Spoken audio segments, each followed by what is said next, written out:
देख रहे हैं the fact news A Khan video. मैं मोहम्मद एहसान खान कलकत्ता से। आज आप सुनने जा रहे हैं काबा का वो दर्दनाक दास्तान, काबा पर हमला। काबा पर हमला। कौन है वो दुश्मनाने इस्लाम जो मुकद्दस काबा को दुनिया के गोद से छीन लेना चाहते थे? कितना बार काबा पर हमला हुआ, कब कब काबा बंद रहा, मगर क्यों 10 साल तक काबा बंद रहा? क्या एक वाकया आप सुनना नहीं चाहते? मालिक कायनात ने अपने घर बैतुल्लाह का हिफाजत किस तरह किया, चले अब इसे गौर से सुने। दास्ताने काबा। यूं तो काबा पर कई बार हमला हुआ। 570 एडी में यमनी हुक्मराह अब्रहा ने सना शहर में एक इबादत गाह बनाया। उसका मकसद था कि काबा के तरफ जाने वाले हाजियों के रुख को अपनी बनाई हुई कलेसा के तरफ मोड़ दे। इस पर गौर करना है कि कोई भी बादशाह या हुक्मराह किसी मुल्क पर हमला करना चाहता है तो उसके 4 असबाब होते हैं।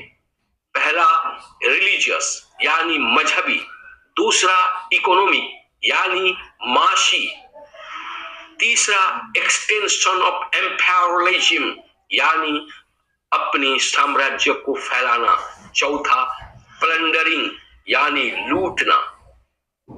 इसमें अब्राहा के 2 मकसद थे।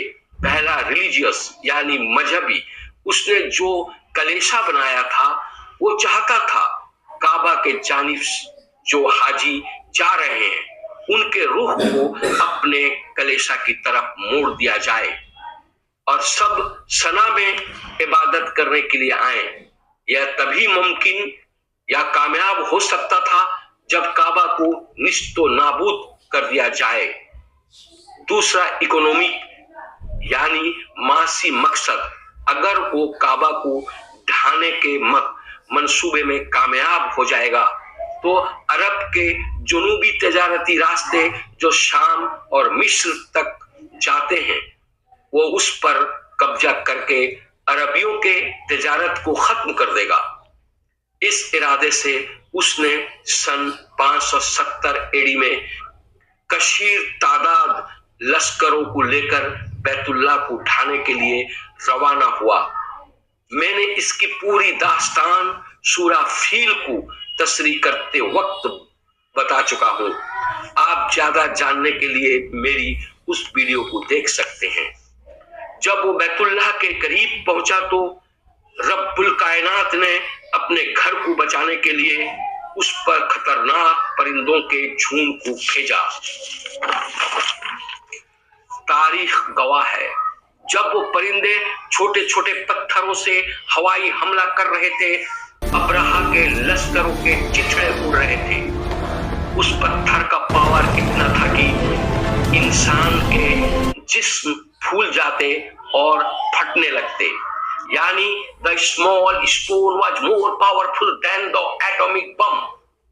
जापान के हिरोशिमा और नागासाकी में जो एटॉमिक बम गिराया गया था उससे जो गामा रेज निकलकर इंसानी जिस्म को पिघलाए देता था उससे भी ज्यादा पावरफुल था वो छोटा सा पत्थर। अब्राहा के लश्करों को फूसा बना दिया और अब्राहा भी मारा गया। अब आप लोगों के दिमाग में यह सवाल आता होगा, इस वक्त काबा बुत खाना था, क्या मालिक के कायनात ने काबा को और बुत को बचाना चाहता था? आप इस सवाल पर संजीदगी से गौर कीजिए। मालिक के कायनात का मंसूबा हम आम आदमी के अदराक में नहीं आ सकता। वो सिर्फ काबा को बचाने चाहता था। इस बुत गधे को खाली करने का पूरा जिम्मेदारी उसके महबूब तर पैगंबर हजरत मोहम्मद सल्लल्लाहु अलैहि वसल्लम पर छोड़े रखा था। आखिरकार वही हुआ जो मालिक चाहता था। पैगंबर मोहम्मद सल्लल्लाहु अलैहि वसल्लम के हाथों बुत गधे को साफ करके उसकी चाबी आपको सौंप दी गई। फिर सन 930 एडी में शिया कर्मतीन्स ने काबा पर हमला किया, जो तारीख में सबसे बड़ा हमला माना जाता है। तारीखदां लिखते हैं कि इस वजह से काबा में 10 साल हाजियों को जाने से रोका गया, क्योंकि इन हमलावरों ने मक्का जाने वाले हाजियों को कत्ल कर रहे थे। फिर कर्मतीन्स का लीडर अबू ताहिर जन्नबी ने 10,000 मक्का वासियों को कत्ल कर दिया, जिस वजह से मुफ्तियाने कराम ने हालात को देखते हुए हज पर जाने से पाबंदी आयद कर दिया था। जुल्म का कोई हद नहीं था। जब शिया कर्मतीन्स ने मक्का छोड़ा तो वो काबा का दरवाजा और हिज्र उल अस्वद चुरा कर अपने साथ ले गए, जिसे वो 20 साल तक अपने कब्जे में रखे। आप देख रहे हैं the fact news A Khan video. अभी के अभी सब्सक्राइब कर लें। सन 952 में अब्बासियों ने 1,20,000 दीनार देकर कर्मतीन से काबा का दरवाजा और हिज्र उल अस्वद लौटाए। अब आप पूछ सकते हैं कि 10 साल तक काबा कर्मतीन के हाथों में क्यों रहा? इसका जवाब बहुत ही आसान है।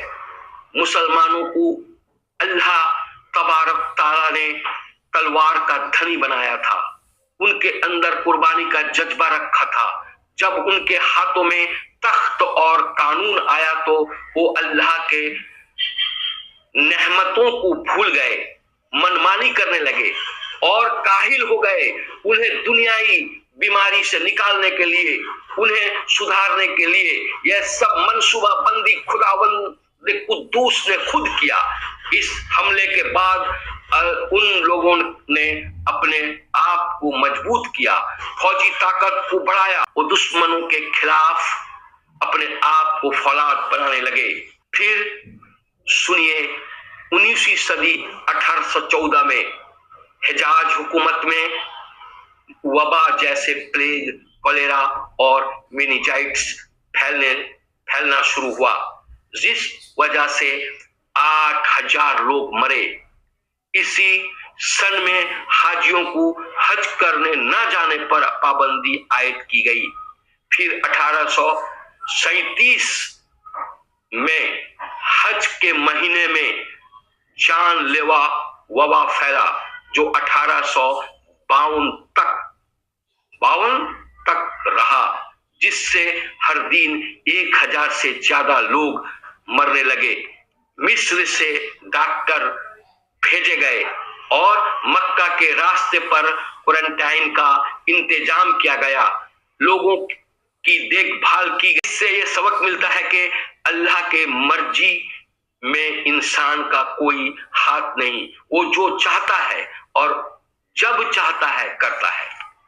फिर सुनिए काबा पर कब्जा। 20 नवंबर 1979 में जहमन अल-वतेबी ने काबा पर हमला किया, जिसे काबा शिजर के नाम से जाना जाता है। यह हमला उस वक्त हुआ जब लोग सुबह की नमाज अदा कर रहे थे। हमलावरों ने काबा को अपने कब्जे में ले लिया और दिगर लोगों को खदेड़ दिया, मगर यह हमला खास एक पॉलिटिकल मुद्दे पर कायम था। जहमन अल-वतेबी की मांग थी, पहला मांग, सऊदी हुकूमत सही नहीं है, उसे खत्म किया जाए। दूसरा, सऊदी हुकूमत का मगरिबी रियासत से ताल्लुक खत्म किया जाए। तीसरा, मगरिबी हुकूमतों को तेल बेचना बंद किया जाए। चौथा, सऊदी इलाके से बैरूनी मिलिट्री अड्डे खत्म किया जाए। इस सिलसिले में आला कमेटी का तश्कील किया गया। मुफ्तियाने कराम ने फतवा जारी करते हुए सऊदी हुकूमत से कहा कि हुकूमत जितनी जल्द हो सके असलाही ताकत से बागियों को कुचलने पर काम करे, जिससे जुम्मन अल-वतैबी का बैतुल्लाह पर कब्जा ज्यादा दिन तक नहीं रह सका। सिर्फ 15 दिन तक वो कब्जा रहा। फिर क्या होना था? फ्रांसीसी हुकूमत से एक स्पेशल टीम मक्का पहुंचकर हमला शुरू किया, जिससे 127 सऊदी फौजी और 117 यमन के लोग मारे गए और 26 सऊदी अवाम भी मारे गए। काबा को आजाद किया गया। इस तरह आप लोगों को मालूम है, इबोला फैलने पर और कोरोना वायरस फैलने पर काबा को बंद रखा गया था। इस छोटे से वीडियो में पूरा दास्तान सुनाना मुश्किल है। मैं आपसे गुजारिश करता हूं, इस तरह फैक्ट जानने के लिए अभी के अभी मेरे चैनल को सब्सक्राइब कर लें। सब्बा खैर।